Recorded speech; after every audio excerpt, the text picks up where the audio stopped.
and welcome back for another Regal Mystery Movie reveal. This showing was on January 22nd, 2024, and the movie was...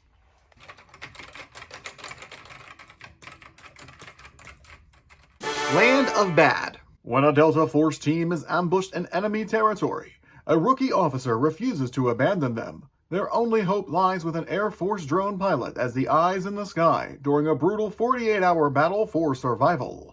Rated R. This movie stars Liam Hemsworth as our military rookie. He's also called Fruit Loop because he loses his Fruit Loop cereal, and Playboy. And they call him this a lot. The other big name in this movie is Russell Crowe. He plays the Reaper drone pilot, and he goes by the name of Reaper. Other actors you may recognize is Milo Ventimiglia as Sugar, and Luke Hemsworth, yes, another Hemsworth brother, as the incompetent boss Abel.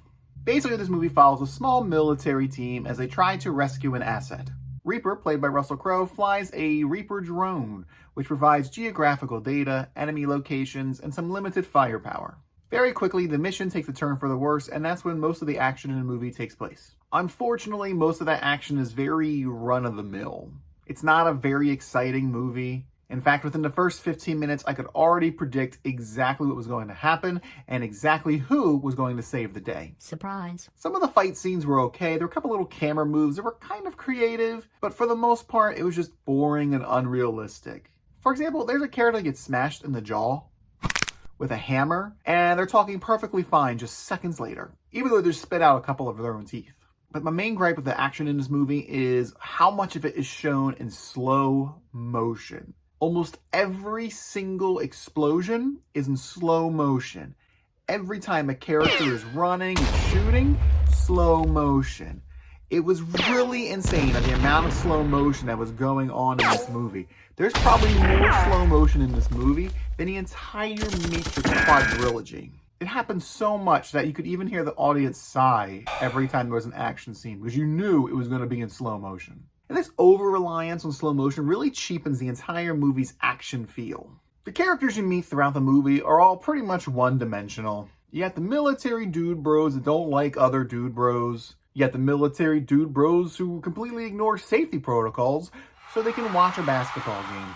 The only character with any depth is probably Russell Crowe's character of Reaper, but any of his background information is just kind of thrown at you through random dialogue lines. Through these random conversations, we learn that Reaper has had multiple wives. He now has a younger wife who is pregnant, and she is also vegan. Wow! We also learn he has trouble with authority, which is a real reason why he hasn't been promoted. There's a little bit of character delving between Reaper and Kinney, but it mostly just boils down to them both being from Ohio. And that really doesn't contribute much to the story whatsoever. And speaking of that, this movie just felt like there were whole sections missing. Now, I don't know if they just didn't add it to the story or if it ended up on the cutting room floor. There seems to be some type of relationship between Reaper and his co-pilot, Sergeant Nia Branson. The director makes a point of showing her trying to ask him a question about her wedding, but every time she tries to, they get interrupted by something else. And you're just kind of like, why? Like, what is this? Like, I guess they're friends and he's going to go to her wedding. Like, it just seems so odd. It's just thrown at you and then taken away, and then thrown at you and then taken away. Eventually, she does get to ask him this question near the end of the movie, and we, the viewer, just kind of sitting there like, we don't know enough about your relationship with each other to understand why we're being shown this part of the movie. It's like you were walking past somebody on the street and overheard part of a conversation, and it's just like, oh, okay, I guess they know each other. Like, it added nothing to the story, and it just really wasn't necessary. Why should we as an audience care about a random wedding for two characters that we don't know anything about? And every man on this mission was talking with this bizarre vocal fry, and it was so laughably bad. You know, that type of vocal inflection that men use to try to make themselves seem more masculine. It's like each character trying to out-grumble each other. I feel like I could have really used subtitles on that part of the movie.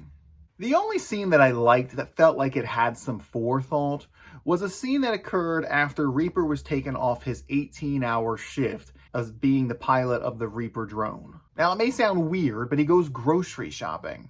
And there's this very interesting contrast because we're shown Kinney fighting for his life in the jungles and in dark caves, and he's just struggling because he's a prisoner of war. And then you switch over to this bright supermarket where Reaper is struggling to find vegan options for his pregnant wife. It was a very interesting way of comparing these two positions in the military. So basically, Reaper gets to check out when he's done doing his shift. He hands off the controls of the drone to somebody else, and then he goes home and enjoys his day. But for Kinney, his mission isn't over until he gets the asset and evacuates, or he dies. So I feel like this is a very interesting way of showing a type of commentary on these two different military positions. I just really liked how starkly different they were. But unfortunately, this cool little scene gets ruined by a pretty big plot hole. And not to spoil anything, but the day is saved with less than a second left.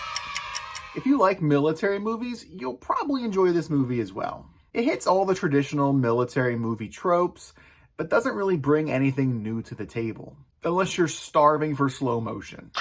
It felt more like a one-off streaming movie that you would find in a bargain bin someday. It was merely okay. And now for the rating.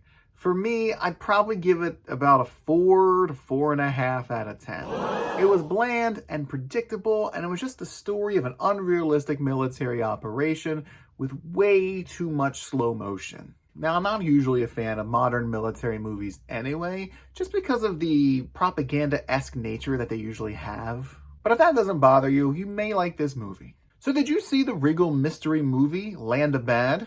If you did, tell me all about it down in the comments below.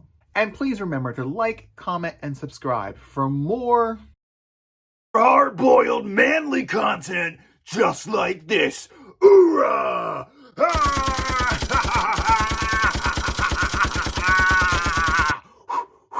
ha!